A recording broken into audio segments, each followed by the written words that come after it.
So the first year was called the Year of Quarters. Every single day I asked somebody for a quarter, and I had to get the quarter. Every odd day of the year it had to be somebody I knew, and every even day it had to be somebody I didn't know. It could never be the same person twice, and if I couldn't get the quarter, it would have ended automatically. Okay, so our second year was called Quartergami, mixing obviously quarters but origami as well. Every month we made a different origami animal. First month was me and I picked a crane, squirrel for February. For March we did a bat, frog for April. For May we did a sea otter.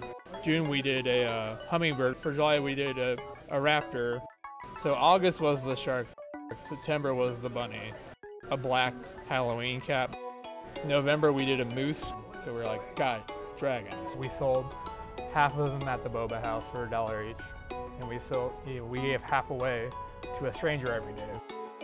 Hello, my name is Scarecrow. I do arts and crafts and I do this social movement. Quartz is kind of like Quartergami, where instead of one theme or one animal a month, we're painting 2 themes. Half of them we paint one theme to sell at the boba house for $1 each. And with the other half, we pick various locations and we hide them with quote-unquote business card that shows people to our social media sites and gets them involved, hopefully. Yeah.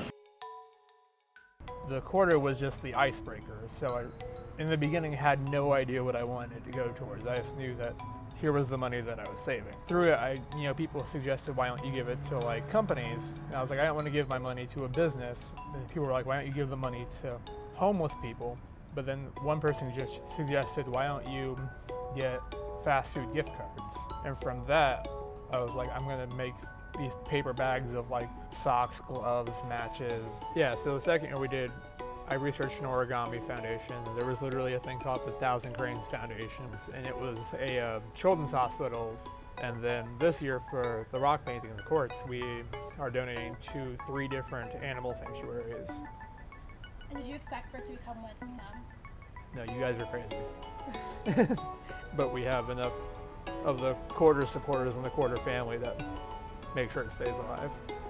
Like, you're doing something artistic and becoming closer friends with people, but then also doing something that's impacting the environment and the community. I was like, you know what, this is something that's really cool, and I kind of saw it as something that could like actually really take off. So I'm like, you know what, I want to be one of those people that is helping out. To me, I'm constantly trying to push myself out of my comfort zone, so it's been more exhilarating to do it and see how far I can go and what I can do. The first time he asked me to record it, I thought it was crazy. I didn't think that it would last at all. I am the greatest supporter of this event, but also the greatest critic. I'm surprised it lasts every day. The only way it would end is if it failed. So if we don't meet our goal for Quartergami, it would be the same if we didn't meet our goal for the Year of Quarters. It would just end automatically. We would take down all of our social sites. It wouldn't be in boba anymore. It wouldn't be written down. We wouldn't be doing this. It would just stop. Which is why it's important that the quarter, like every year, kind of hangs on the thread of people's goodwill. Because if people stop caring, then it ends. That's what it is. So like, as invested as all of us are that work on it, it also depends on others 99% of the way. How would you instruct somebody to ask for a quarter? Just go for it. Just say, can I have a quarter? Yeah, or do you have a quarter? Like, anybody can say yes or no.